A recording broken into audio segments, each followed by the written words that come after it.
இன்ற வேளையில கூட பழையற்பாட்டிலிருந்து ஒரு சில காரியங்களை தேவன் நமக்கு வெளிப்படுத்தின காரியங்களை நம்ம தியானித்து நம்ம ஜெபத்துக்குள்ளாக நம்ம கடந்து செல்லலாம். இஸ்ரவேல் ஜனங்கள் எகிப்து தேசத்திலிருந்து இஸ்ரவேல் ஜனங்கள் வெளியேறினது அல்லது புறப்பட்டது, விடுதலை பெற்றது அப்படின்னு சொல்லி பார்க்கும் பொழுது, முதலாம் மாதம் 15ஆம் தேதி என்ன செஞ்சாங்கன்னா எகிப்துல இருந்து வெளியில வந்தாங்க. எகிப்துல இருந்து வெளியே வந்த அந்த நாட்கள் எப்படியா, முதலாம் மாதம் 15ஆம் தேதி வந்தாங்க.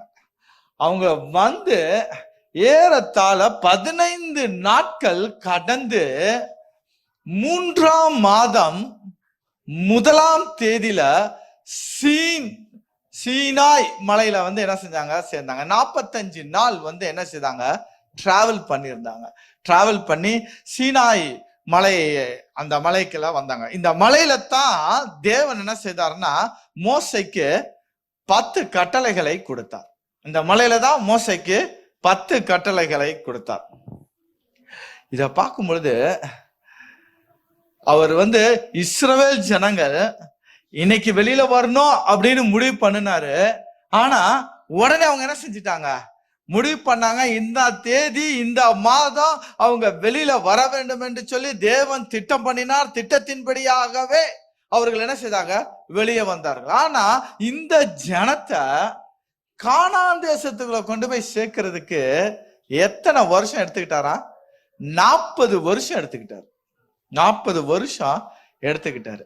தேவன் உங்களையும் என்னையும் ரட்சிப்பதற்கு ஒரு நொடி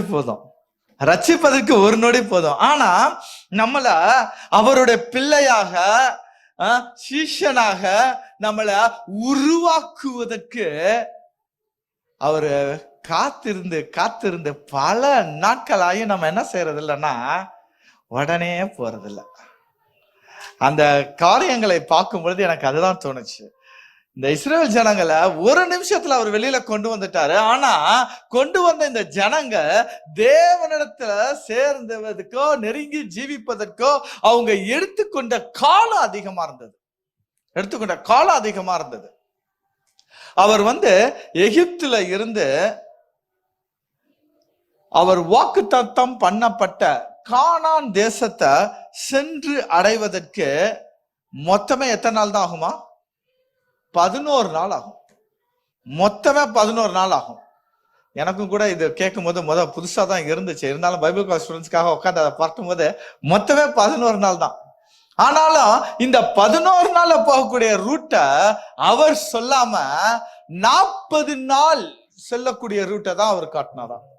நீங்க 11 நாள் என்ன செய்ய வேண்டாம், போய் சேர வேண்டாம். இதுல போனீங்கன்னா உங்களுடைய ஆத்துமா பலவீனப்படும், உங்களுடைய ஆத்துமாவுக்கு கஷ்டம், நீங்க அநேக எதிரிகளை சந்திப்பீங்க அப்படின்னு சொல்லி இதெல்லாம் வேண்டாம். கொஞ்சம் சுத்தி போனாலும்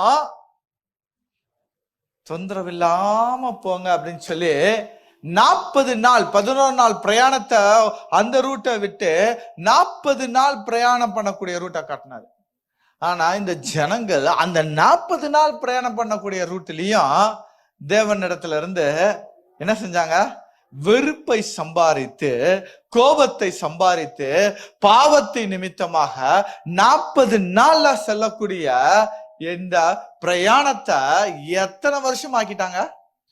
40 வருஷம் ஆக்கிட்டாங்க. 40 வருஷம் என்ன செஞ்சாங்க, வனாந்தரத்துல பிரவேசித்தாங்க. ஓகே, இந்த 40 வருஷம் அவர்கள் வனாந்தரத்துல பிரவேசித்தாலும் அந்த வில்டர்னஸ் அப்படின்னு சொல்லி நம்ம வனாந்தர வாழ்க்கை அப்படின்னு பார்க்கும் பொழுது அதுல மிகவும் முக்கியமான ஒரு இடம் தான் இந்த சீனாய் மலை.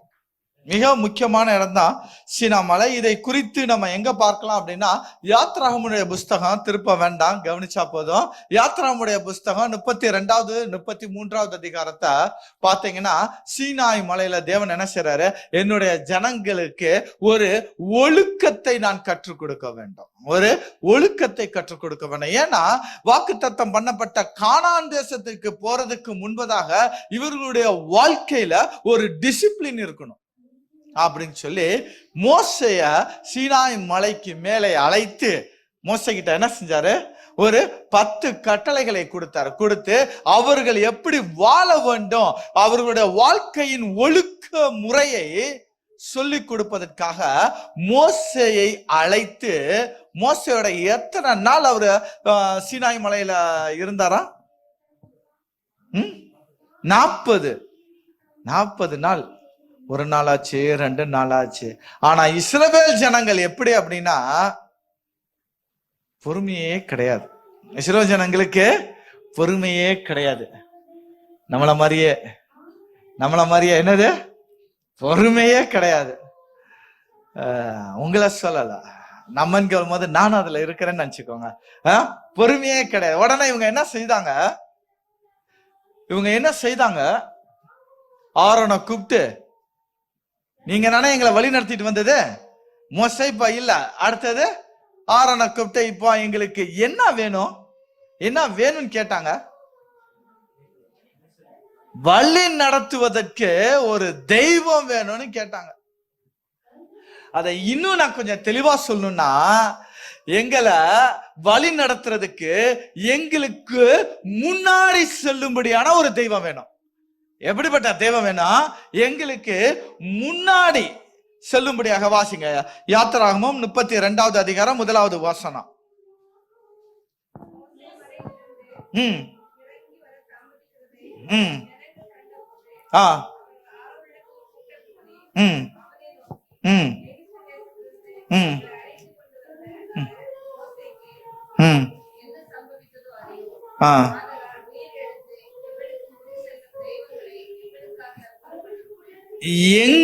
எங்களுக்கு முன் செல்லும் தெய்வத்தை என்ன செய்யுங்க?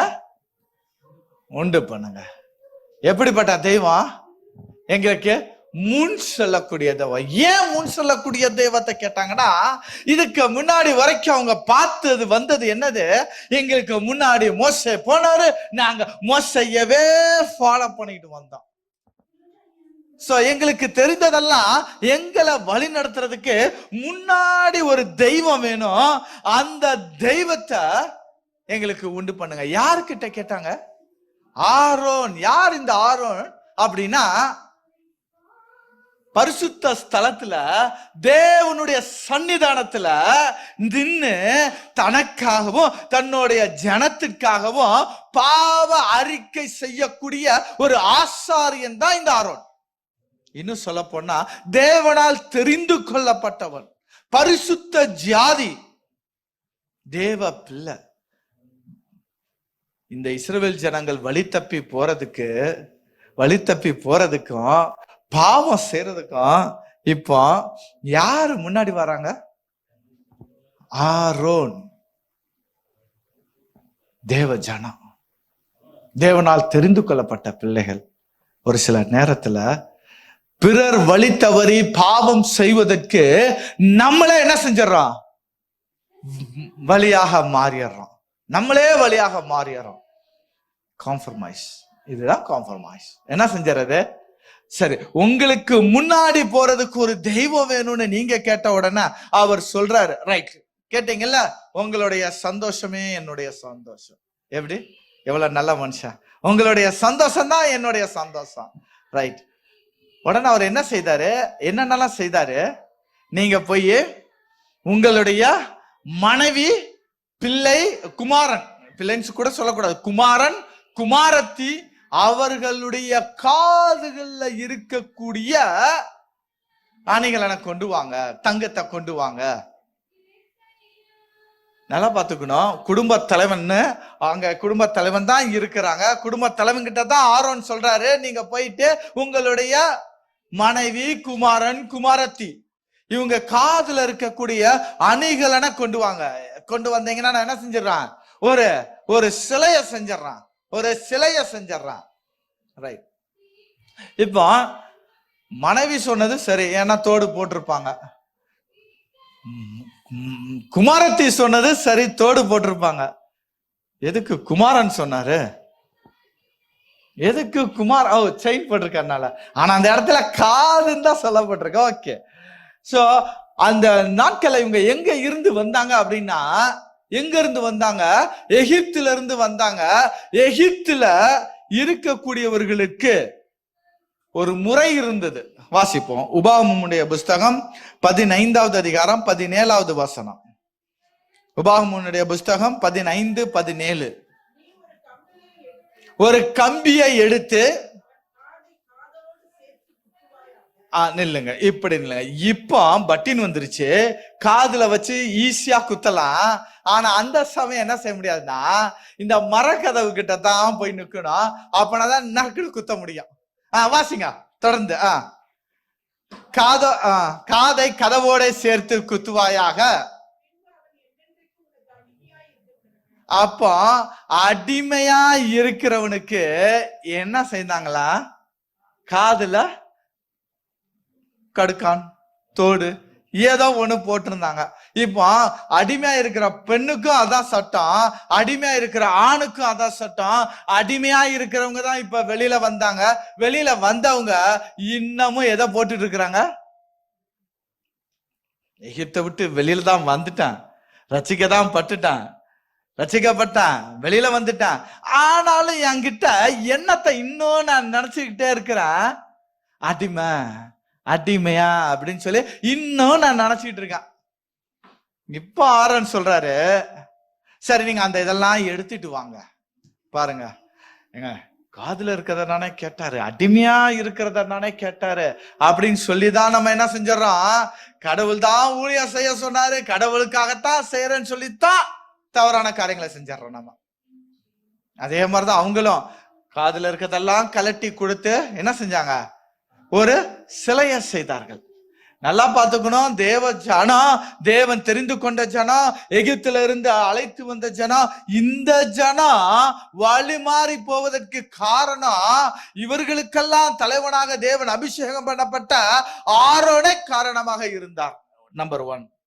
நம்பர் 2, இவங்க காதணிகள் எல்லாம் கலட்டி கொடுத்து என்ன செய்யறாங்களா? ஒரு கன்றுக்குட்டியை செய்யறாங்க. ஏன்னா எகிப்து தேசத்துல 2 காரியங்களை சொல்றேன்.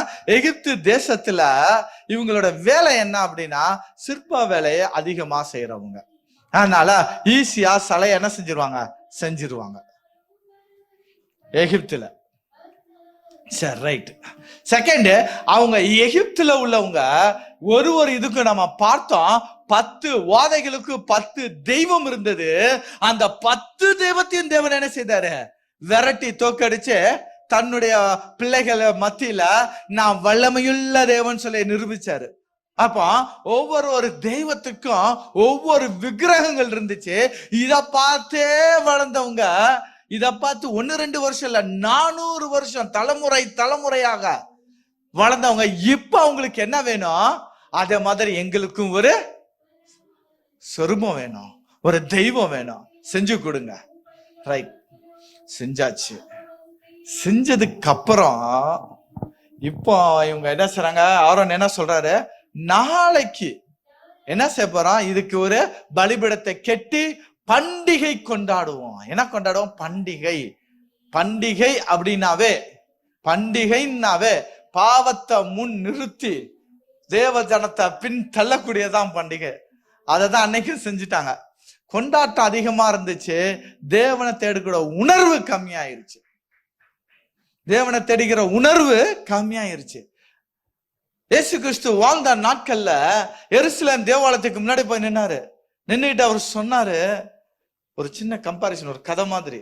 நீங்க போல இது பைபிள் எந்த வசனம் அப்படின்னு ஒரு இமேஜினேஷன் ஆனது. அவர் சொன்னாரு, இப்ப நான் தான் கடவுள் அப்படின்னாரு. பின்னாடி வந்த யூதர்கள் என்ன செஞ்சாங்க? ஐயா நீங்க கொஞ்சம் நவுருங்க, எங்களுக்கு நீங்க வேண்டாம், நவுருங்க, எங்களுக்கு என்ன வேணும்? ஆலயம் வேணும். எங்களுக்கு என்ன வேணும்? ஆலயம் வேணும். இப்போ அந்த ஆலயத்துல இருக்கிறது நான் தான். நவுருங்க, டைம் ஆச்சு. எப்படி? எங்களுக்கு தெய்வம் வேண்டாம், எங்களுக்கு எது வேண்டும்? ஆலயம் வேண்டும். இதுதான் பண்டிகை. பண்டிகைக்கு முக்கியத்துவம், ஆலயத்துக்கு முக்கியத்துவம், கட்டடத்துக்கு முக்கியத்துவம். ஆனா அந்த பண்டிகையின் மையப்பொருளை விட்டாங்க. ஆலயத்தினுள் வாசம் பண்ணுகிற தேவனை மறந்தார்கள். அதனால்தான் அவர் சொல்லிட்டாரோ என்னவோ, இந்த ஆலயம் என்ன செய்யப்படும்? இடிக்கப்படும். இன்னமும் அந்த திசையை நோக்கி ஜெபிக்கிறாங்க. திசைக்கு முக்கியமா இல்ல தேவனுக்கு முக்கியமான்னு தெரியல. ஓகே, வருவோம் நம்ம அடுத்ததாக. இப்ப கீழே இந்த ஆர்ப்பாட்டங்கள் இருக்கும் பொழுதுதான் தேவன் என்ன சொல்றாரு, மோசே கிட்ட சொல்றாரு, என் ஜனங்கள் என்ன செஞ்சிட்டாங்க, பாவம் செஞ்சுட்டாங்க. நல்லா நீங்க வாசிங்க 32 33வது அதிகாரத்துல, யாத்திராகமம் 32 33 அதிகாரம் வாசித்தீங்கன்னா, ஜனங்கள் என்ன செஞ்சாங்களா, பெரிய பாவம் செஞ்சாங்க. சின்ன பாவம் சொல்லல, பெரிய பாவம் செய்தார்கள். சரி, ஜனங்கள் பெரிய பாவம் செஞ்சாங்க. யாரு, நம்ம வழி நடத்திட்டு வந்த ஜனமாச்சே அப்படின்னு சொல்லி அந்த ஜனத்தை போய் பார்த்து பேசி சரி பண்ணிடலான்னு தான் இறங்கியிருப்பாரு மோசே. அவர் அதனாலதான் கெஞ்சுறாரு. இன்ற நாட்களிலும் கூட நம்ம பார்க்க போற செய்தியோட தலைப்பு என்னன்னா, மோசேயின் வாஞ்சை. மோசேயின் வாஞ்சை, மோசைக்கு இருந்த ஒரு வாஞ்சைய நம்ம இன்னைக்கு பார்க்க போறோம். இப்போ மோசே என்ன செஞ்சிட்டாரு, 10 கட்டளைகள். அந்த இடத்துல அழகா வாசித்தீங்கன்னா சாட்சியின் பலகை அப்படின்னு குறிப்பிட்டிருக்கோம். இந்த 10 கற்பனையை எடுத்துக்கொண்டு நேரா கீழே வந்து என்ன செஞ்சிட்டாரு, கோவத்துல தூக்கி போட்டாரு. பாருங்க, கோபம் என்ன கோபம், என் தேவனை இவங்க மறுதளிச்சிட்டாங்களே, என் தேவனை வேண்டான்னு சொல்லிட்டாங்களே அப்படிங்கிற ஒரு வைராக்கியத்துல ஒரு கோபம். ஓகே, கோவம்லாம் இதெல்லாம் என்ன செஞ்சாச்சு, முடிஞ்சு. தேவன் அதுக்கப்புறம் சொல்றாரு, கொஞ்சம் அந்த 32வது அதிகாரத்தை வாசித்தீங்கன்னா இந்த கதைகள் புரியும் உங்களுக்கு. எல்லாம் சொல்லிக்கிட்டு கடைசியா சொல்றாரு, சரிப்பா நான் இப்போ உங்களுக்கு என்னத்தை அனுப்புறேன், ஒரு தூதனானவரை அனுப்புறேன். இப்ப திருப்புங்க உங்களுடைய வேதாகமத்தை, வேதாகமம் 32வது அதிகாரம் கடைசி பகுதிகளில் நீங்க வாசித்து பாருங்க. நான் ஒரு தூதனை உங்களுக்கு என்ன செய்யறேன், அனுப்புகிறேன். அதுக்கு முன்னாடி 9வது வசனத்தை வாசிங்க. 9வது வசனத்தை.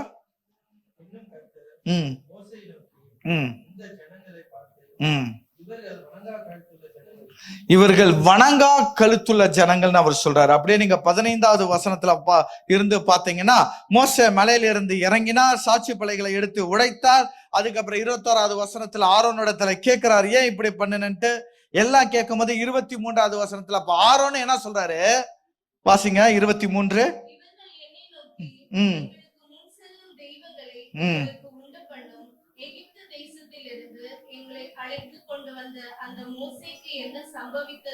ஓகே, எங்களுக்கு முன் செல்லும் தெய்வங்களை உண்டு பண்ணணும். அதனால அவங்க கேட்டனால நான் செஞ்சிட்டேன், நான் எதுவும் தப்பு செய்யல, கேட்டாங்க செஞ்சேன். அப்ப அவர் சொல்றாரு 34வது வசனத்துல வாசிங்க சத்தமா.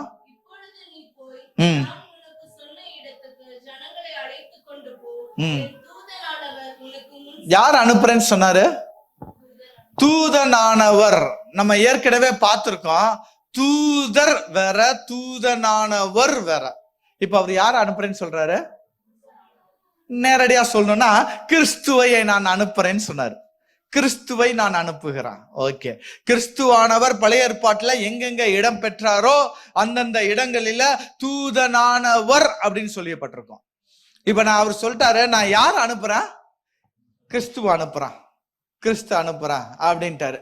சொன்னாலும் கோபம் தீரல, சொன்னாலும் அவருக்கு என்ன செய்யல, கோபம் தீரல. அப்படியே வாசிங்க 25 வரைக்கும், அப்படியே வாசிங்க 35 வரைக்கும் வாசிங்க.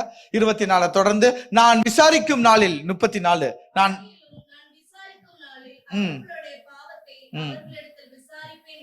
சோ அவரு ஃபுல்லா என்ன செய்யப்படல, கோபம் தீரல, இருந்தாலும் கொஞ்சம் கோபம் இருக்கு. 35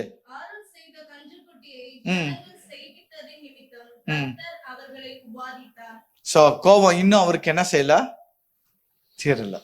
ஓகே, ஆனா அவர் யார் அனுப்புறேன்னு சொல்லிட்டாரு, கிறிஸ்துவ நான் உங்களுக்காக அனுப்புறேன் அப்படின்ட்டாரு.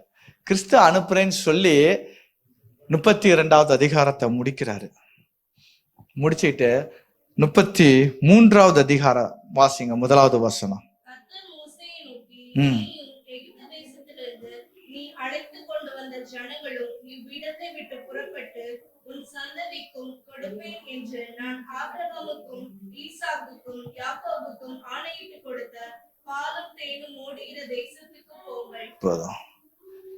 இஸ்ரேல் ஜனங்க இஸ்ரவேல் ஜனங்கள் விக்கிரகங்களை செய்து பெரிய பாவம் செய்தாங்க. பாவம் செய்தாலும் தேவன் அவர்களுக்கு ஒரு வாக்கு தத்தம் கொடுத்திருந்தாரு. ஆபிரகாம், ஈசாக்கு, யாக்கோவுக்கு கொடுத்த வாக்கு தத்தத்தை இவர்கள் செய்த பாவத்து நிமித்தமாக நான் உங்களை கானான் தேசத்துக்கு போக விடமாட்டேன்னு சொன்னாரா? சொல்லல. அப்படி சொல்லல. அவ்வளவு தூரம் பாவம் செஞ்சதுக்கு அப்புறமும் அவரு அவங்கள தண்டிச்சாரே தவிர தான் தருவேன்னு சொன்ன கானான் தேசத்தை கொடுக்காம இருக்கல. அங்க போங்க அப்படின்னு மறுபடியும் அவங்களுக்கு தரிசனமாயி பேசுறாரு.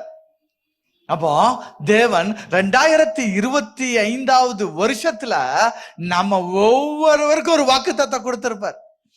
எவ்வளவு நம்ம பாவம் செஞ்சாலும், நம்மளை அவர் தண்டிச்சாலும், அவர் சொன்ன வாக்கு தத்தத்தை மறப்பதில்லை.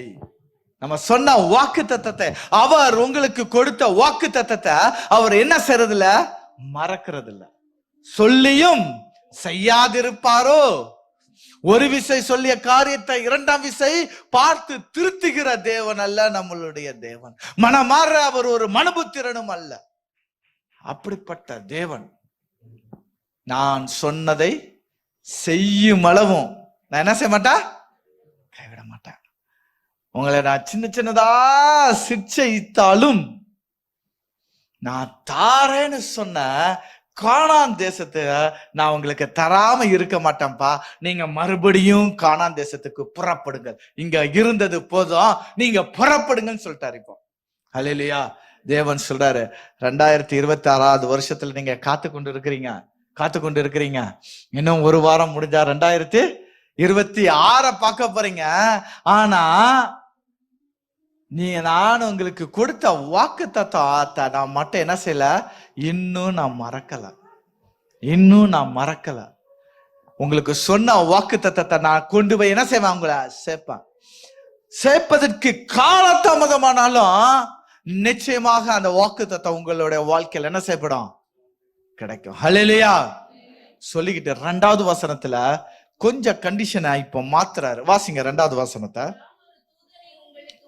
யார அனுப்புறாரு? யார அனுப்புவேன்னு சொன்னாரு. இப்ப அவர் என்ன செஞ்சிட்டாரு? எப்பா, கோபம் இன்னும் எனக்கு கொஞ்சம் இருக்கதான் செய்யுது, ஆனாலும் நான் உங்களை கைவிட மாட்டேன். ஆனா இப்ப நான் என்ன சொல்றேன்? உங்களுக்கு முன்னாடி ஒரு தூதனை நான் அனுப்புறேன். வாசிங்க.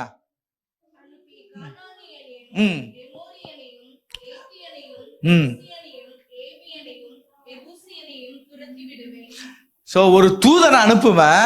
அந்த தூதன் என்ன செய்வான்னா, உங்களுக்கு முன்பதாக நீங்க அந்த உங்களுக்கு வாக்குத்தத்தம் பண்ணப்பட்ட கானான் தேசத்தை சுதந்திரிக்கணும்னா அங்க இருக்கக்கூடிய இந்த ஜனங்கள்லாம் இருப்பாங்க. இந்த ஜனங்கள் எல்லா ஜனத்தையும் யாரு துரத்துவா?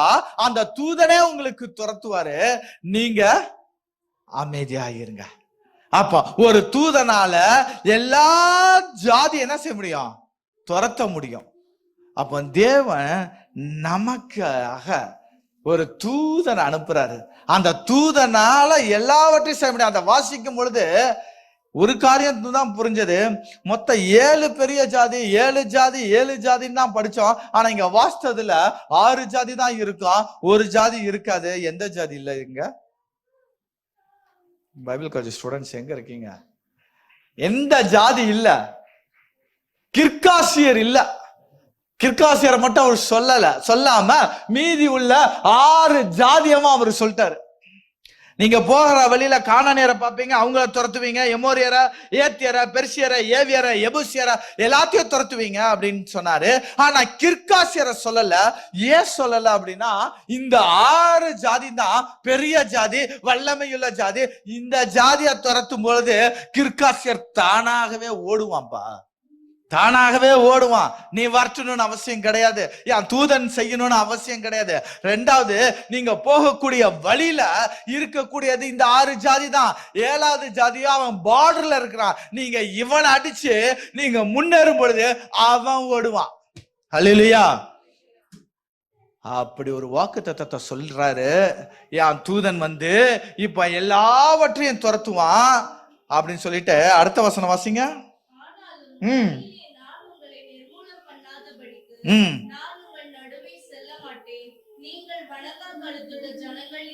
போதும்.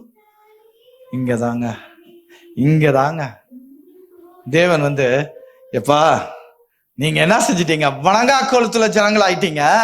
நான் என்ன செய்ய மாட்டேன், உங்களோட வரமாட்டேன். நான் வந்தேன்னா நான் கோத்துல இருக்கிறேன், உங்களை என்ன செஞ்சிடான், வழியில நிர்மூலமாக்கிருவேன். நான் வரல, நான் தூதனை உங்களுக்கு அனுப்புறேன் அப்படின்னாரு. நான் யார அனுப்புறேன், தூதனை அனுப்புறேன் அப்படின்னாரு. ஏன்னா நான் இப்போ உங்க மேல கோத்துல இருக்க, நீங்க செஞ்ச பாவம் சின்ன பாவம் இல்ல, பெரிய பாவம். நான் என்னை அன்று வேற தேவர்கள் உனக்கு உண்டாயிருக்க வேண்டாம்னு சொன்னேன். அந்த காரியத்தை மீறிட்டீங்கப்பா. நீங்க எனக்கு இணையா ஈடா என்ன செஞ்சிட்டீங்க, தெய்வத்தை உண்டு பண்ணிட்டீங்க. அதனால நான் என்ன செய்ய மாட்டேன், உங்களோட வரமாட்டேன். பாருங்க, தேவன் என்ன செஞ்சிட்டாரு, வரமாட்டேன்னு பிடிவாதம் பிடிச்சிட்டாரு. வரமாட்டேன்னு பிடிவாதம் பிடிச்சிட்டாரு. அடுத்த வசனம் வாசிங்க, 4வது வசனத்தா.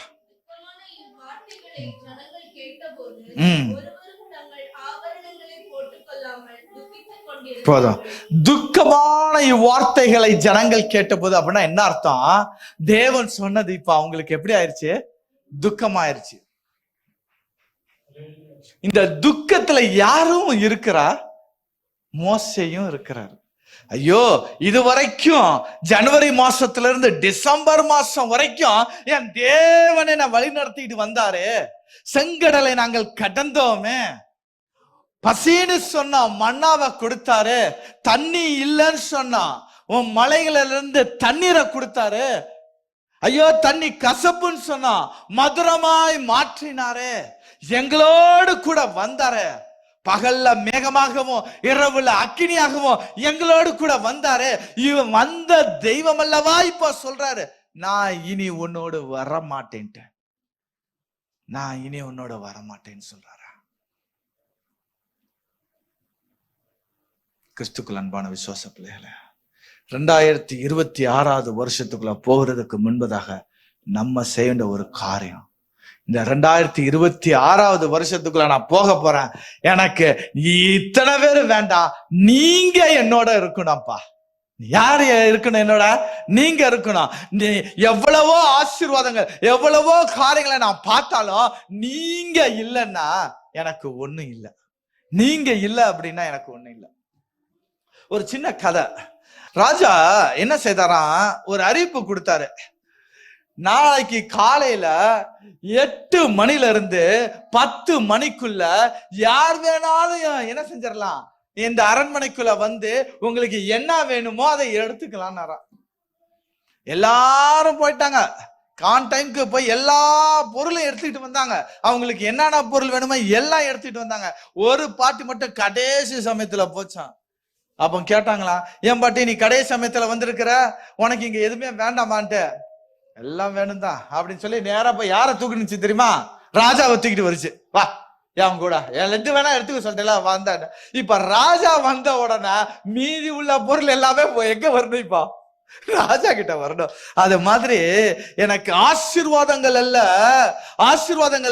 ஐஸ்வர்யம் அல்ல, எது வந்தாலும் சரி என்னுடைய நேசர் என்னோடு இருக்கணும். 2026வது வருஷத்துல என்னுடைய நேசர் என்னோடு வந்தா மட்டும்தான் எனக்கு 2026வது வருஷம் ஒரு ஆசீர்வாதமான வருஷமாக இருக்கும். ஆமென். எத்தனை பேர்த்தால சொல்ல முடியும் ஆமென்? துக்கமான வார்த்தை. ஐயோ, இதுவரைக்கும் வழி நடத்திட்டு வந்தாரு, அற்புதத்தை பார்த்தா, இப்ப அவர் வரமாட்டேன்னு சொல்லிட்டு யார அனுப்புறேன்னு சொல்லிட்டாரு, ஒரு தூதன் அனுப்புறான். அப்போ ஒரு தூதன் வந்தான் அப்படின்னு சொன்னா அவனால இந்த எதிரிகள் எல்லாத்தையும் அழிக்க முடியும் அப்படின்னு சொல்லி அவர் சொல்றார். 5வது வசனத்தை வாசிங்க.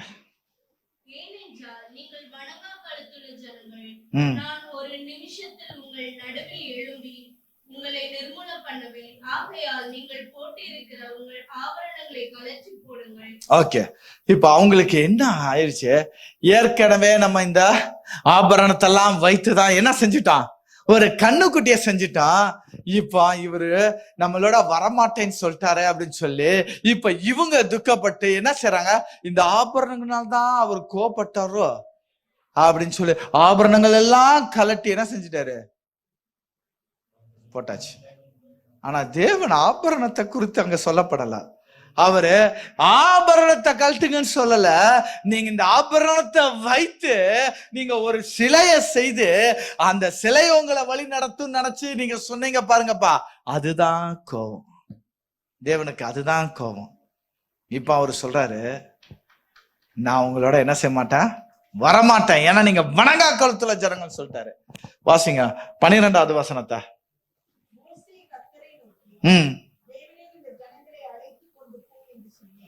இப்ப மோசே சொல்றாரு, நிறுத்தி வாசிப்போம். மோசே சொல்றாரு, நான் சும்மானே எங்க இருந்தேன், அமைதியான தேசத்துல இருந்தேன். நீங்க நானே என்னை வந்து இந்த ஜனத்தை கூட்டிட்டு போன்னு சொன்னீங்க, நீங்க சொன்னனால நானே நான் வந்தேன்னு சொல்றாரு. வாசிங்க.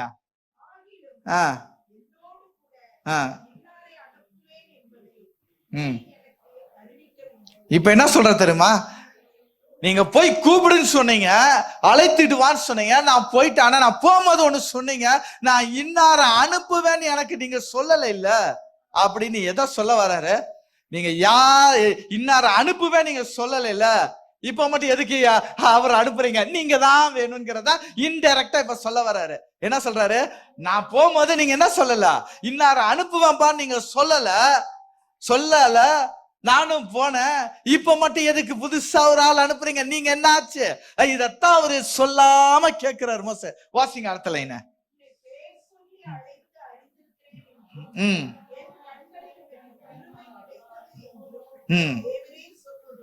சொன்னீங்களப்பா, சொன்னீங்களே, என் கண்ணுல இருந்து உனக்கு கிருபை கிடைச்சதே, நீ போ சொன்னீங்க, நான் வந்தேன். யார நீங்க அனுப்புவேன்னு அப்ப சொல்லல, இப்ப மட்டும் ஏன் சொல்றீங்க, ஏன் சொல்றீங்க? எனக்கு சொல்லாம என்ன சொல்றாரு, எனக்கு வேண்டாங்கிறாரு. யார வேண்டாம்? தூதன் வேண்டாம், எனக்கு யார் வேணும், நீங்க வேணும் அப்படின்னு சொல்லி இப்போ யாருக்கிட்ட பேசுறாரு? இதுதாங்க அவரோட வாஞ்சைய பாருங்க. சண்டை போடுறாரு, நான் சும்மா நானே இருந்தேன், நீங்க நானே என்ன அனுப்பிச்சீங்க, நீங்க நானே இந்த ஊழியத்தை கொடுத்தீங்க, நீங்க நானே ஜனத்தை கொடுத்தீங்க, நீங்க நானே பிள்ளைய கொடுத்தீங்க, இவ்வளத்தையும் நீங்க கொடுத்துட்டு இப்ப திடீர்னு நீங்க வரமாட்டேன்னு உங்க தூதனையே அனுப்புறீங்க. நான் அப்படின்னா நான் போகும்போதே நீங்க சொல்லி இருக்கணும், எப்ப என் தூதனை அனுப்புவேன், அப்ப என் தூதனை அனுப்புவேன்னு சொல்லல இல்ல, இப்ப ஏன் அனுப்புறீங்க என் தூதனை அப்படின்னு சண்டை போடுறாரு. யார்கிட்ட? தேவனிடத்துல சண்டை போடுறாரு. அடுத்த வசனம் 13.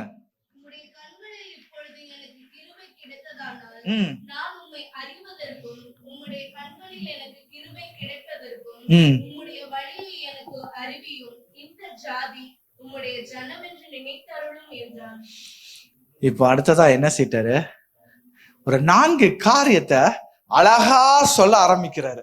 என்ன சொல்றாரு கேருங்க, உண்மை அறிகிறதுக்கு அறிவு, யார் அறியினா, நானு வேற எதையும் நான் அறிய தேவையில்ல, உண்மை அறிகிறதற்கு, நான் உண்மை அறிவதற்கு, நான் உண்மை இன்னும் நான் தெரிஞ்சுக்கணும்பா, நாங்க இன்னும் உண்மை அறிஞ்சுக்கணும்பா, அதுக்காக நம்பர் 1 சொல்றாரு. 2வது சொல்றாரு, உம்முடைய கண்கள்ல இருந்து கிருபை கிடைக்கணும், உம்முடைய கண்கள்ல இருந்து கிருபை கிடைக்கணும்.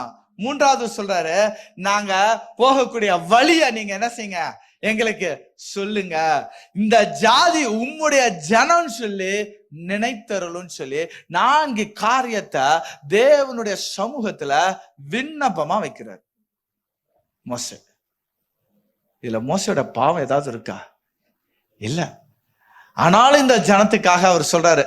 ஏன்னா இதுக்கு முன்னாடி 32 வாசித்தீங்கன்னா சொல்லுவாரு, நீங்க இந்த ஜனத்தை என்ன செஞ்சிடக்கூடாது, தண்டிச்சிடக்கூடாது, தண்டிச்சீங்கன்னா உம்முடைய நாமம் தூஷிக்கப்படும், உம்முடைய நாமம் தூஷிக்கப்படும், இல்லைன்னு சொன்னீங்கன்னா என்னோட பேரை வேணா கிறுக்கிப்படுங்க, ஆனா இந்த ஜனத்தை எதுவும் பண்ணாதீங்க.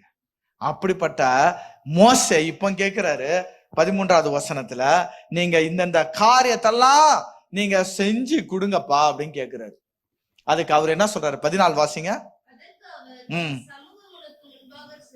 பாருங்க, இப்ப என்ன சொல்றாரு, என் சமூகம் உனக்கு முன்பாக செல்லும். இவர் மோசே கேட்ட உடனே அவர் சொல்லிட்டாரு, சரிப்பா இவ்வளவு தூரம் நீ கேட்கிற, இப்போ என்னுடைய சமூகம் உனக்கு முன்பதாக செல்லும் அப்படின்ட்டாரு. தேவன் எப்பொழுதுமே நம்ம கேட்கிற கேள்விக்கு அவர் கொடுக்கக்கூடிய பதில் கொஞ்சம் இன்டைரக்டா தான் இங்க இருக்கும். மத்தேயு 24 கூட சீஷர்கள் அப்படிதான் வந்து கேட்பாங்க, உலகத்தின் முடிவுக்கும் உம்முடைய வருகைக்கும் என்ன அடையாளம் அப்படின்னு கேட்டா, அவர் உலகத்தோட முடிவையும் சொல்லல, அவரோட வருகையும் சொல்லாம ஒருவரும் உங்களை வஞ்சியாதபடி எச்சரிக்கையா இருங்கள்னாரு. இன்டைரக்டா. ஏன்னா நான் வர்றவன், என்னோட வருகையும் உலகத்தோட முடிவு சமயம் நீங்க என்ன செய்வீங்க, வஞ்சிக்கப்படுவீங்க அப்படிங்கிறத அழகா சொல்றாரு. நம்ம ஒண்ணு கேட்கும் பொழுது அவர் நமக்கு கொடுக்கக்கூடிய பதில் கொஞ்சம் இன்டைரக்டா தான் இருக்கும், ஆனா அதுல கருத்தும் இருக்கும். ஹல்லேலூயா. இப்ப அவர் சொல்லிட்டாரு, என் சமூகம் உனக்கு முன்பதாக சொல்லும். என் சமூகம் உனக்கு முன்பதாக செல்லுச்சுன்னா என் தூதன் ஒருத்தனை நான் அனுப்புவேன்னு சொன்னேன் பாத்தியா, அந்த தூதன் செய்யக்கூடிய வேலைய என் சமூகம் செய்யும். என் சமூகம் என்ன செய்யும், உனக்கு எதிராக வரக்கூடிய ஒவ்வொரு ஜாதியமும் துரத்தும். ஒவ்வொரு ஜாதி என்ன செய்யும், துரத்தும். துரத்துறது மட்டுமல்ல, என் கண்களில் இருந்து கிருபையும் உங்களுக்கு கிடைக்கும். என்னை பத்தின அறிகிற அறிவையும் நீங்க போதிக்கப்படுவீங்க. அது மட்டுமல்ல, இந்த ஜனம் இந்த ஜாதி உம்முடைய ஜனம் சொல்லி எல்லாத்துக்கும் தெரியும் அப்படின்னு சொல்றாரு. என் சமூகம் உனக்கு முன்பதாக. அப்போ என் சமூகம் உனக்கு முன்பதாக போகும் பொழுது உனக்கு இளைப்பாறுதல் கிடைக்கும்பா. உனக்கு என்ன, ஒரு ரெஸ்ட் கிடைக்கும். நீ இந்த ஜனத்தை குறித்து ஐயோ இந்த ஜனம் இப்படி பண்ணிருச்சேன்னு சொல்லி ரொம்ப மென்டல் ஸ்ட்ரெஸ் ஆகிட்டு இருக்கிற நீனு. ஆனா என் சமூகம் முன்னாடி போச்சுன்னா இந்த ஜனம் அந்த சமூகத்தையே ஃபாலோ பண்ணிட்டு வருவாங்க. சோ உனக்கு எந்த ஒரு கால ரெஸ்ட் இருக்குன்னு சொல்றாரு. இப்ப சொல்றாரு 2026 என் சமூகம் உனக்கு முன்பதாக செல்லும்னு சொல்றாரு. ஹல்லேலூயா. அது செல்லும் பொழுது உனக்கு இளைப்பாறுதல் கிடைக்கும்பான்னு சொல்றாரு. ஹல்லேலூயா. அழகான ஒரு பதில கொடுக்கிறாரு. யாருக்கு? மோசேக்கு. மோசே கேட்ட கேள்விக்கு அவர் சொல்றாரு, என் சமூகம் உனக்கு முன்பதாக சொல்லுன்னு சொல்லி அழகான ஒரு பதில சொல்லிக்கிட்டு அடுத்த வசனம் மோசே என்ன சொல்றாருன்னு பார்ப்போம். அவர் இப்ப மோசைக்கு ஒரு வார்த்தையை கொடுத்துட்டார். மோசைக்கு அடுத்த வசனம் வாசிங்க.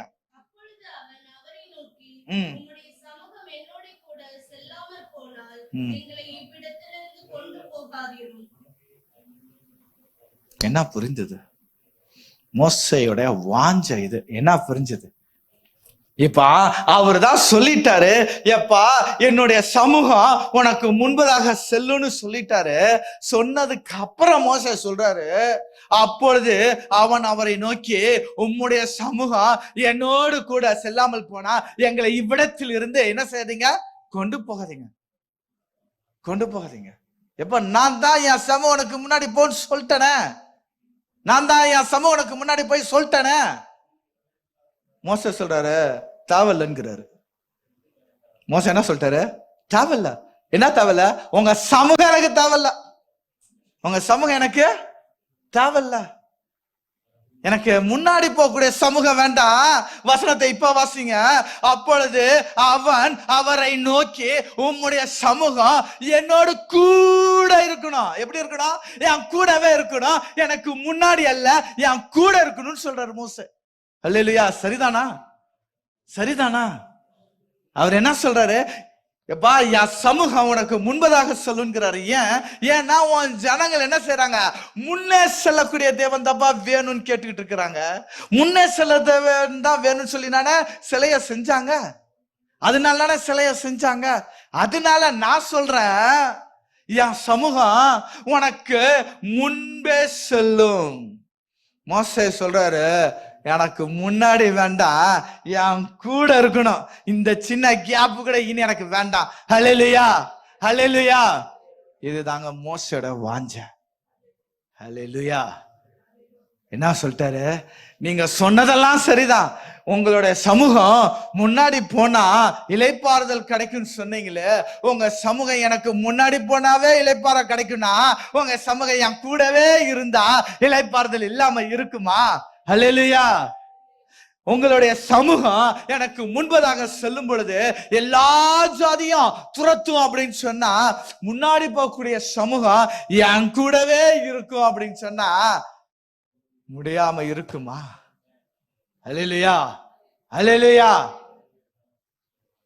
உங்களுடைய சமூகம் எனக்கு முன்பதாக செல்ல வேண்டாம், உம்முடைய சமூகம் என் கூடவே இருக்கட்டும். என் கூட வராது அப்படின்னு சொன்னா இந்த இடத்துல இருந்து என்ன நீங்க என்ன செய்யக்கூடாது, அழைத்து போக கூடாது. எப்படிப்பட்ட ஒரு வாஞ்சை பாருங்க. இந்த 2025 வருஷத்து கடைசி பகுதியில் இருக்கக்கூடிய நம்ம தேவனுடைய சமூகத்துல கேட்கக்கூடிய கேள்வி என்னன்னா, கர்த்தாவே இந்த 2026 வருஷம் உம்முடைய சமூகம் என் கூடவே இருக்கணும்பா. எனக்கு முன்பதாக வேண்டாம், எனக்கு பின்னாக எனக்கு வேண்டாம்ப்பா. இந்த 2026 வருஷத்துல உங்களுடைய சமூகம் என் கூடையே இருக்குமானால் என்ன 2026 வருஷத்துக்குள்ளாக என்னை அழைத்து செல்லுங்க. இல்லைன்னா என்ன தயவு செய்து அழைத்து செல்லாதீங்க. ஹல்லேலூயா, ஹல்லேலூயா. மோசேயோட இந்த வார்த்தையை வாசிக்கும் பொழுது டே சிலுத்து போயிடுச்சு. இப்படி ஒரு மனுஷனா? வாஞ்சைய பாருங்க. உம்முடைய சமூகம் எனக்கு முன்னாடி கூட வேண்டாம், என் கூட இருக்கணும். ஏன்னா இந்த கேப் இருந்துச்சுன்னா சரிப்படாது. இந்த கேப்பு கூட என்ன செஞ்சிடும், நான் பாவத்துக்குள்ள விழுகுந்துரும், இந்த பிரயாணத்துல தடைப்பட்டுரும். அதனால என் கூட இருங்கப்பா, என் கூடவே இருங்க. எனக்கு விட்டு ஒரு ஸ்டெப் முன்னாடி போகாதீங்க, வேண்டாம். எனக்கு என் கூட இருந்தாலும் நீங்க எனக்கு பாதையை காட்டுவீங்க, என் கூட இருந்தாலும் எனக்கு கிருபா கிடைக்கும், என் கூட இருந்தாலே நீங்க எதிரிகளை துரத்துவீங்கன்னா அப்புறம் எதுக்கப்பா நீங்க முன்னாடி போறீங்க? என் கூடையே இருங்கப்பா, என் கூடையே இருங்க. என்ன ஒரு வாஞ்சை மோசேயினுடைய வாஞ்சை. உம்முடைய சமூகம் எனக்கு முன்பதாக வேண்டாம், என் கூட இருக்கட்டும். அப்படின்னா தான் அதுக்கு கீழே வாசித்தீங்கன்னா சொல்லுவாரு, அப்படின்னா தான் எல்லாரும் என்ன செய்வாங்க அப்படின்னா, நாங்க உம்முடைய ஜனங்கன்னு சொல்லி எல்லாரும் பார்ப்பாங்கன்னு சொல்றாரு. 15வது வசனத்தை இன்னும் ஒரு முறை வாசிப்போம். அப்பொழுது எல்லாம் சேர்ந்து வாசிப்போம். அப்பொழுது அவன் அவரை நோக்கி, உம்முடைய சமூகம் என்னோடு கூட செல்லாமல் போனால் எங்களை இவ்விடத்திலிருந்து கொண்டு போகாதீங்க. வாசிக்கும் பொழுது தேவன் தான் சொல்லிட்டாரு, என் சமூகம் உனக்கு முன்பதாக போகும்னு சொல்லிட்டாரு. அப்புறம் எதுக்கு இவர் இப்படி சொல்றாருன்னா, அதுக்கு அப்புறம்தான் ஆவியானவருக்கு வெளிப்படுத்துறாரு, எப்பா இது முன்னாடி அல்ல, இது கூட. அவர் என்ன செய்யறாரு, மோசே எனக்கு முன்னாடி வேண்டான்னு சொல்லிட்டாரு, எனக்கு முன்னாடி போக வேண்டாம், என் கூட வாங்க அப்படின்னு சொல்லிட்டாரு. ஏன் முன்னாடி வேண்டானா, இந்த ஜனங்க முன்னாடி நீங்க போனீங்க, உங்களுடைய சமூகம் முன்னாடி போச்சு அப்படின்னா, அந்த இதுக்கு முன்னாடி இஸ்ரவேல் ஜனங்க சிலை செஞ்சு எங்களுக்கு முன்னாடி போன்னு சொன்னாங்க பாத்தீங்களா, அதே மாதிரி 10ஓட 11 என் தேவன் இருக்கக்கூடாது. என் தேவன் அப்படி இருக்கக்கூடாது. என் தேவன் விசேஷித்தவர், எங்களை விசேஷித்தவராக வச்சிருக்கிறாரு. அதனால முன்னாடி அல்ல, எங்க கூட இருங்கப்பா, என் கூட இருங்க. ஏன்னா எகிப்துல எந்த கடவுளும் கூட இருந்ததில்ல. நீங்க என்ன செய்யுங்க, என் கூட இருங்க. என் கூட இருந்தீங்கன்னாவே போதும், எல்லாம் எனக்கு அனுகூலமா மாறும். ஹல்லேலூயா. 16வது வசனத்தை வாசிங்க.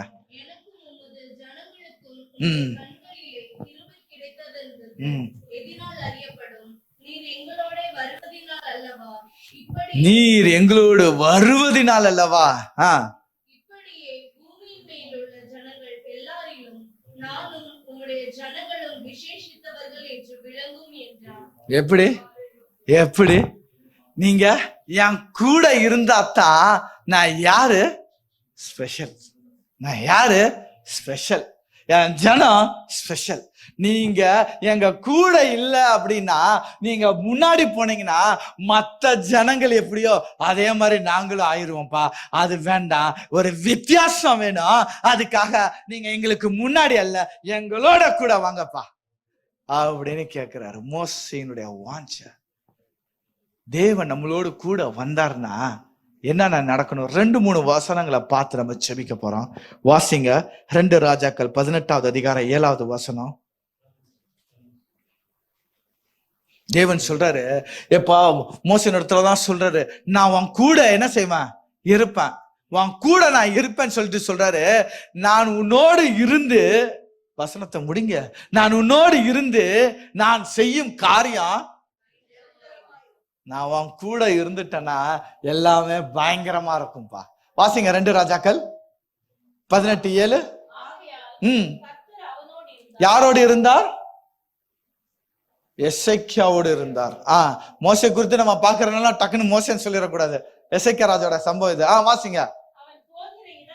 அவனுக்கு அனுகூலமாயிற்று. ஆமென். போதும். அப்போ என்னுடைய தேவன் என்னோடு கூட இருப்பாரானா நான் எங்க போனாலும் எனக்கு எப்படி இருக்கும்?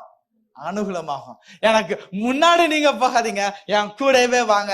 ஏன்னா என் கூட நீங்க இருந்தீங்கன்னா நான் எங்கெங்க போறேனோ, என் மேனேஜரை போய் பார்க்க போனாலும் சரி, இல்ல என் கம்பெனியை போய் பார்க்க சொன்னா, இல்ல புதிய கம்பெனியை போய் பார்க்க சொன்னா, இல்ல கிளைண்ட பார்க்க போனாலும் சரி, இல்ல ஊழியத்துல ஒரு போதகரை பார்க்க போனாலும் சரி, இல்ல நான் எங்கெங்க போறேனோ அங்கெல்லாம் எனக்கு காரியம் அனுகூலமாக மாறுது. அப்படின்னா நீங்க என்னோட இருக்கிறீங்கப்பா. அதுதான் இந்த ஸ்பெஷல். அல்லேலூயா, ஹல்லேலூயா.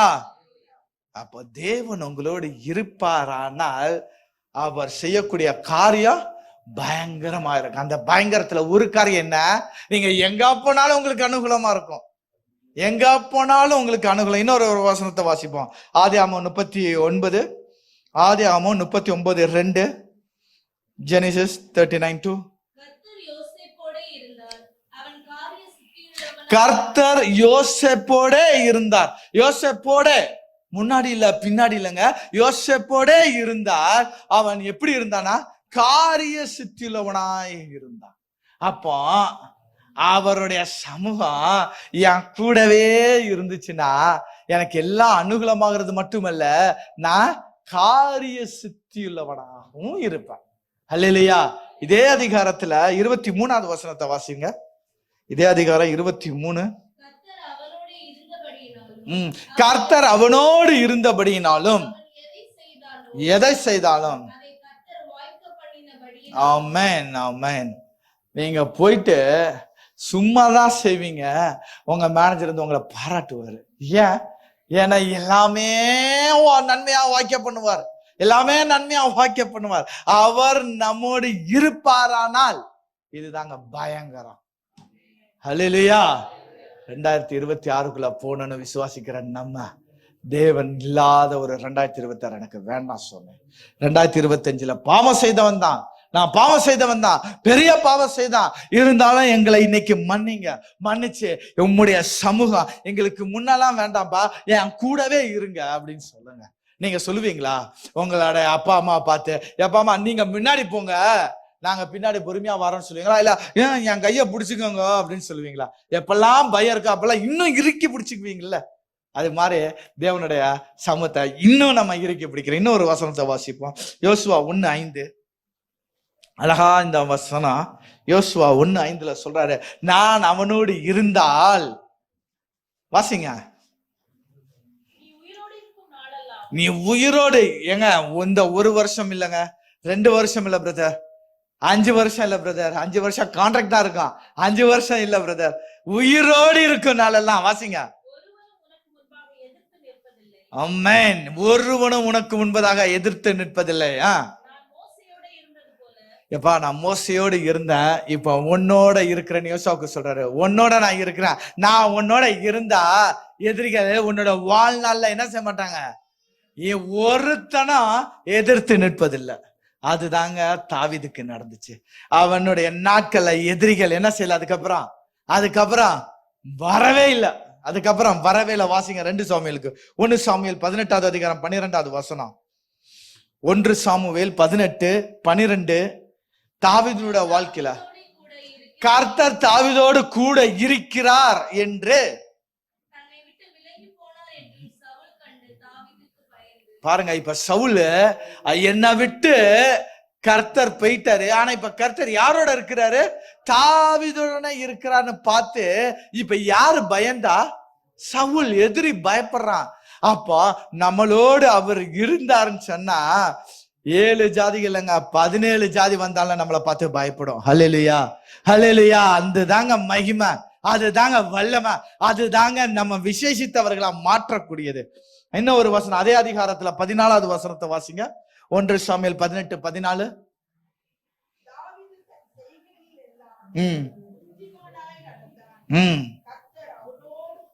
பாருங்க, கர்த்தர் அவனோடு கூட இருந்தாருங்க. கர்த்தர் அவனோடு கூட இருந்ததுனால அவன் எப்படி இருந்தானா? புத்திமானாய் நடந்தான். புத்திமானாய் நடந்தான். அனுபவப்பட்டிருக்கீங்களா? இதெல்லாம் அனுபவப்பட்டிருக்கீங்களா? நம்மளோட வேலை செய்யக்கூடிய இடத்துல அனுபவப்பட்டிருக்கீங்களா? நம்மளை வந்து சொல்லுவாங்க, எத்தனை பேர் இருந்தாலும் உங்களால மட்டும்தாங்க இது முடியுதுன்னு சொல்லி கொடுப்பாங்க. தேவன் நம்மளோட இருப்பாரானால் காரியம் அனுகூலமாக மாறும். ஹல்லேலூயா, ஹல்லேலூயா.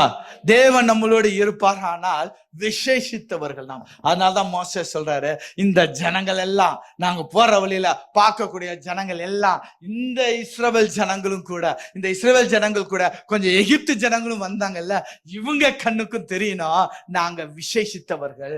ஏன்னா நீங்க முன்னாடி போனீங்கன்னா எல்லாரும் எல்லாத்துடைய தெய்வமால இவரும் ஒரு தேவன் நினைச்சிருவாங்க. எனக்கு அது வேண்டாம், என் கூடவே நீங்க இருங்க. அப்பதான் நாங்க யாரு? விசேஷித்தவர்கள். எழுந்திருப்போமா? நாம் யாவரும் எழுந்திருப்போமா? தேவா நான் எதினால் விசேஷித்தவன் என்ற பாடல் நம்ம பாடி நம்ம ஜெபத்துக்குள்ளாக கடந்து செல்லலாம். இந்த 2026 வருஷத்துக்குள்ளாக போறதுக்கு முன்னாடி இன்னைக்கு நம்ம தேவனிடத்துல கேட்கக்கூடிய ஒரே கேள்வி, கர்த்தாவே உம்முடைய சமூகம் எனக்கு முன்பதாக அல்ல, என் கூட இருக்கணும் ராஜா, என் கூட இருக்கணும். எல்லாரும் கண்களை மூடி எல்லாரும் ஒரு நிமிஷம் தேவனுடைய சமூகத்துல வாய்களை திறந்து நம்ம ஒரு சிறு ஜெபத்தோடு கூட நம்ம ஜெபிப்போமா? கர்த்தாவே, நாங்க பாவம் செய்தோம். 2025 வருஷம் உமக்கு விரோதமாக பெரிய பாவம் செய்தோம், உண்மைதான் ராஜா. ஆனாலும் நீர் எங்க மேல கோபப்பட்டீர், உண்மைதான் ராஜா. ஆனாலும் வாக்குத்தத்தம் பண்ணப்பட்டது காணும் வரைக்கும், வாக்குத்தத்தம் பண்ணப்பட்ட காணும் வரைக்கும் நீர் எங்களை கைவிடல ராஜா. எங்களை கர்த்தாவே இன்னுமாக நீ உன்னுடைய பிரயாணம் இன்னும் இருக்குதப்பா என்று சொல்லி எங்களை புறப்பட சொன்னீரு. கர்த்தாவே, இந்த 2026 வருஷத்தை நாங்க நுழைகிறதுக்கு முன்னதாக எங்களுடைய பாவங்கள் எல்லாம் அறிக்கையிட்டு, கர்த்தாவே உம்முடைய சமூகம் எங்களோடு கூட இருக்கணும் ராஜா. எங்களுக்கு முன்னும் அல்ல, எங்களுக்கு பின்னும் அல்ல, எங்களுக்கு வலதுபுறமும் அல்ல, எங்களுக்கு இடதுபுறமும் அல்ல, எங்களோடு கூட இருக்கணும்னு சொல்லி வாய்களை திறந்து செபிப்போமா? எல்லாரும் வாய்களை திறந்து ஒரு நிமிஷம் எல்லாம் ஜெபிங்க. வாய்களை திறந்து ஜெபிங்க. உங்களுடைய சத்தம் தேவனுடைய சமூகத்துல கேட்கணும். வாய்களை திறந்து ஜெபிங்க. இன்றைக்கு இந்த நாள்ல தேவனுடைய சமூகத்துல வாய்களை திறப்பான். வாய்களை திறந்து நம்ம கர்த்தாருக்கு ஒப்பு கொடுப்பான். கர்த்தாவே, நீர் நான் விசேஷித்தவனாக, கர்த்தாவே பிறருடைய கண்களுக்கு ஒரு விசேஷித்தவனாக கர்த்தாவே நான் காணும்படியாக நீர் உம்முடைய சமூகம் என்னோடு இருக்கட்டும் சொல்லி வாய்களை திறப்போமா?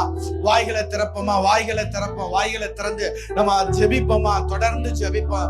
2026 வருஷத்துக்குள்ளாக நான் நுழைறதுக்கு முன்பதாக உம்முடைய சமூகம் என்னோடு இருக்கணும் ராஜா. உம்முடைய சமூகம் என்ன வழி நடத்தணும். கர்த்தாவே, உம்மை அறிகிற அறிவு எனக்குள்ளாக வளரணும். அநேக நபர்கள் என்னை காணும் பொழுது தேவனுடைய ஜனம் என்று அவர்களும் அறிந்து கொள்ளும்படியாக கர்த்தாவே நீர் எங்களோடு கூட இருங்க ராஜா. நாங்க செல்லக்கூடிய வழிகளை நீர் எங்களுக்கு போதிங்கன்னு சொல்லி வாய்களை திறந்து நம்ம கேட்போமா? மோசையோட வாஞ்சை இருந்தது போல கர்த்தாவே எங்களுக்கு அந்த வாஞ்சை தாங்க. எங்களோடு கூட நீங்க இருங்கப்பா. எங்களை விட்டு விலகாதபடி, எடுபடாதபடி கர்த்தாவே நீங்க இருங்கப்பா என்று சொல்லி கேட்போமா? நீர் எங்களோடு இருந்தா நாங்க விசேஷித்தவர்கள்.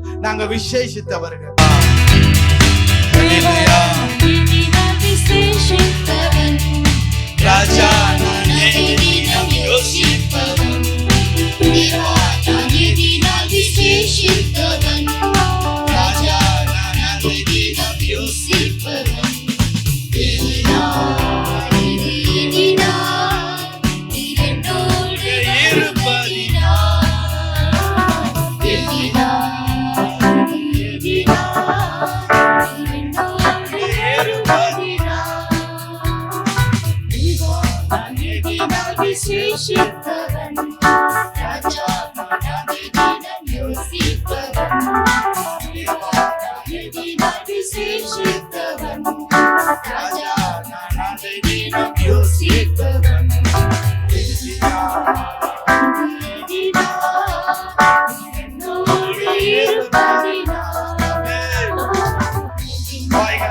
தேவனீர் என்னோடு இருக்கிறதுனால நான் விசேஷித்தவன இன்னைக்கு நான் யோசிக்கிறேன் சொல்லுமா?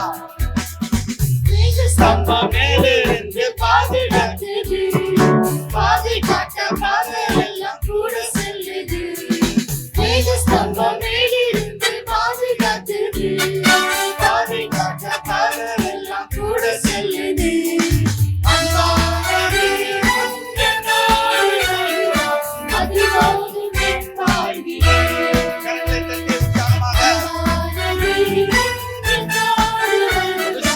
மத்தவங்க கரங்களை தட்டி பாடுவோம். தேவா நானே தினம் விசேஷித்தவன், ராஜா நானே தினம் யோசித்தவன். தேவா நானே தினம் விசேஷித்தவன், ராஜா நானே தினம் யோசிப்பவன். வாழ்க்கையிலே கசப்புகள் கலந்துட்டாலும் வாசமில்லாத மரம் கூடவே வருது.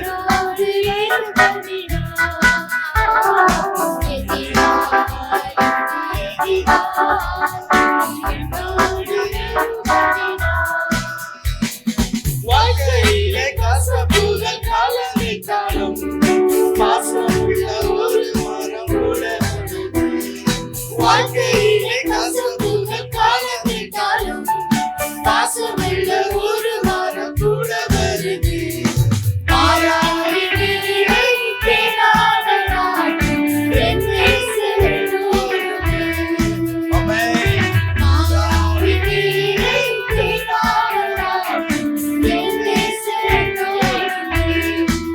தேவனங்களோடு இருப்பாரானால் கசப்புகள் மாறும். ஆமென். ராஜா நானே தினம் யோசிப்பவன், தேவா நானே தினம் விசேஷித்தவன், ராஜா நானே தினம் யோசிப்பவன்.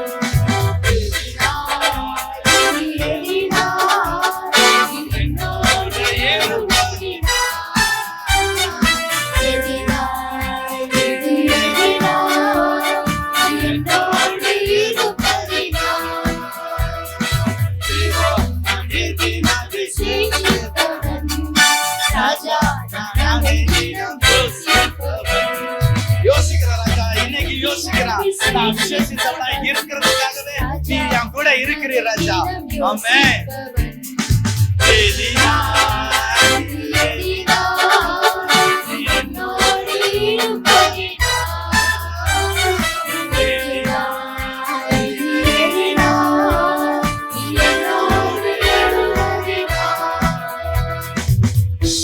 எங்களை நேசித்து காத்து வழிநடத்தி வருகிற எங்கள் அன்பு நிறைந்த நல்ல தகப்பனே, இந்த அருமையான வேலைக்காக நாங்கள் நன்றி செலுத்துகிறோம் ராஜா.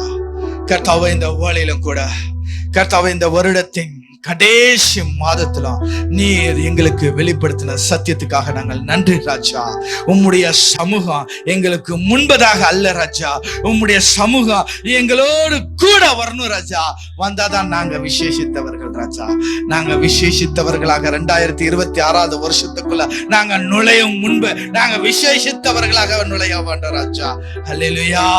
கர்த்தாவே, உம்முடைய சமூகம் எங்களோடு கூட இருக்கட்டும் ராஜா, எங்களோடு கூட இருக்கட்டும். இந்த நல்ல வார்த்தைகளை ஏற்றுக்கொண்ட ஒவ்வொரு விசுவாச பிள்ளைகளுக்காக நாங்கள் ஜெபிக்கிறோம். அவர்களுடைய இல்லங்களை நீங்க ஆசீர்வதிங்க, குடும்பங்களை ஆசீர்வதிங்க, கையிட்டு செய்கிற காரியங்களை ஆசீர்வதிங்க ராஜா. வந்த பிள்ளைகளுக்காக நாங்கள் நன்றி செலுத்துகிறோம். வர தடைப்பட்ட பிள்ளைகளை கர்த்தா வருகிற நாட்களை கூட்டி சேருங்க. பலவீனத்தோடு இருக்கக்கூடிய பிள்ளைகள் உண்டு கர்த்தாவே, நல்ல ஒரு சுகத்தை கர்த்தாவே நீங்க கொடுங்க ராஜா. கர்த்தாவே, நீர் கர்த்தாவே சுகத்தை கொடுக்க வல்லவர் என்று சொல்லி நாங்கள் விசுவாசிக்கிறோம். நீங்க என்னோடு கூட வருவீரானால் சுகம் நிச்சயம் என்று நாங்கள் விசுவாசிக்கிறோம் ராஜா. நீ விசுவாசித்தால் தேவனுடைய மகிமை காண்பாய் என்று வாசனம் சொல்லுகிற பிரகாரமாக விசுவாசிக்கிறோம். கர்த்தாவே, பிள்ளைகளுக்கு நல்ல ஒரு சுகத்தை நீங்க கட்டளையிடுங்க ராஜா. நல்ல ஒரு சுகத்தை நீங்க கட்டளையிடுங்க ராஜா. இன்னுமாக வெக்கேஷன் நாட்கள்ல இருக்கிற பிள்ளைகளுக்காக நன்றி செலுத்துகிறோம். கர்த்தாவே, அயல் நாட்டுகளில் இருந்து வரப்போகிற பிள்ளைகளுக்காக நன்றி செலுத்துகிறோம். ஆராதனை நடத்தி கொடுத்த மகனுக்காக நாங்கள் நன்றி செலுத்துகிறோம் ராஜா. கர்த்தாவே, ஊழியங்கள்ல கர்த்தாவே தங்களை ஈடுபடுத்தி கொண்டிருக்கிற ஒவ்வொரு பிள்ளைகளுக்காக நாங்கள் நன்றி செலுத்துகிறோம் ராஜா. சபையோட கர்த்தாவே லீடர்ஸ்க்காக நாங்கள் நன்றி செலுத்துகிறோம். ஒவ்வொரு பிள்ளைகள் மேலும் உம்முடைய சமூகம் அவர்களோடு கூட இருக்கட்டும் ராஜா. இந்த நல்ல வார்த்தைகளை சொல்லி நாங்கள் ஆசீர்வதித்து இயேசுவின் மூலம் ஜெபிக்கிறோம் அன்பு நிறைந்த நல்ல தகப்பனே. ஆமென்.